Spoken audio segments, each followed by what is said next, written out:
अस्सलाम वालेकुम दोस्तों, this is Tauqeer Hussain and welcome back to Tauqeer tech house. दोस्तों, क्या आप लोग अपना स्नैपचैट यूज़ करते हैं और अक्सर आप लोग अपने स्नैपचैट से पिक्चर्स वगैरह लेते हैं और इस चीज़ से परेशान होते हैं कि उस पिक्चर को आप अपने फ़ोन की गैलरी में सेव नहीं कर सकते। दोस्तों, अगर तो आप इस चीज़ से परेशान हैं तो आज की वीडियो में मैं आप लोगों की ये परेशानी दूर करने वाला हूँ कि आप लोग अगर अपने स्नैपचैट से कोई भी पिक्चर क्लिक करते हैं किसी भी फिल्टर को लगा के, तो उसे आप अपने मोबाइल में कैसे सेव कर सकते हैं। तो दोस्तों, वीडियो को कंप्लीट देखिएगा। तो बिना देर के हुए चलते हैं आज की वीडियो की तरफ। जी तो दोस्तों, हम आ चुके हैं अपने मोबाइल की स्क्रीन की तरफ। तो दोस्तों, आपने सबसे पहले अपने स्नैपचैट को ओपन करना है।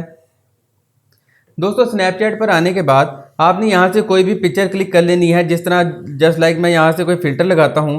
फ़िल्टर लगाने के बाद यहाँ से मैं कोई इस तस्वीर को क्लिक कर लेता हूँ। दोस्तों, इस क्लिक को अगर मैं सेव करता हूँ तो ये मेरे पास यहाँ पर सेव नहीं होगी। दोस्तों, इसको सेव करने के लिए सिंपल आपको यहाँ पर अपनी प्रोफाइल पर टैप करना पड़ेगा। यहाँ पर टैप करने के बाद दोस्तों आपने चले जाना है यहाँ से अपनी फ़ोन की सेटिंग में। दोस्तों, यहाँ पर सेटिंग में जाने के बाद आप थोड़ा सा स्क्रॉल डाउन करेंगे तो आपको यहाँ पर मेमोरीज़ की ऑप्शन मिलेगी। दोस्तों, आपने यहाँ पर टैप करना है।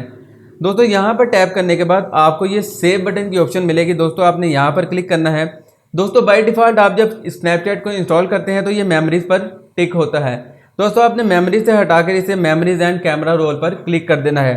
दोस्तों, सिंपल यहाँ पर क्लिक करने के बाद आपने यहाँ से बैक चले जाना है और आपकी ये मेमोरी यहाँ पर सेव हो जाएगी।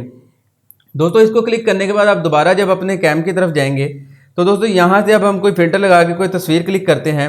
जिस तरह कोई भी फ़िल्टर लगा लेते हैं। अभी ये फ़िल्टर हम लगा के देखते हैं और यहाँ से हम इससे तस्वीर क्लिक कर लेते हैं। दोस्तों, ये एक तस्वीर क्लिक हो गई है। अब यहाँ से मैं इसे कर लेता हूँ सेव। दोस्तों, सेव करने के बाद अब हम अपने फ़ोन की गैलरी में जाकर देखते हैं कि हमारे पास ये तस्वीर सेव हुई है कि नहीं। दोस्तों, यहाँ से जाते हैं हम दोबारा अपने फ़ोन की गैलरी में। दोस्तों, फ़ोन की गैलरी में जाने के बाद यहाँ पर ये देखें मेरे पास एक तस्वीर शो हो रही है। अब यहाँ पर मैं इस पर क्लिक करता हूँ। दोस्तों, ये देखें जो तस्वीर हमने क्लिक की थी वो मेरे मोबाइल की गैलरी में शो हो रही है। जी तो दोस्तों, ये थी आज की वीडियो। उम्मीद करता हूँ आपको आज की हमारी वीडियो पसंद आई होगी। अगर वीडियो पसंद आई तो इसे अपने दोस्तों के साथ व्हाट्सएप और फेसबुक पर जरूर शेयर करें। तो दोस्तों, मिलता हूँ आपसे अगली वीडियो में। तब तक अपना और अपने प्यारों का बहुत सा ख्याल रखें। अल्लाह ने के बाद।